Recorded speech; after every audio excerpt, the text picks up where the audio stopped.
Is the world ready for a future where robots live among us? Elon Musk just dropped a bombshell update on his Tesla Optimus robot, and it's changing everything we know about technology. Welcome to Al Globe News, your window into the future.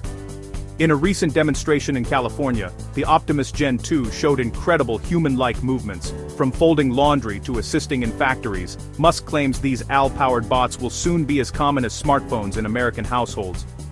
But with great innovation comes great debate.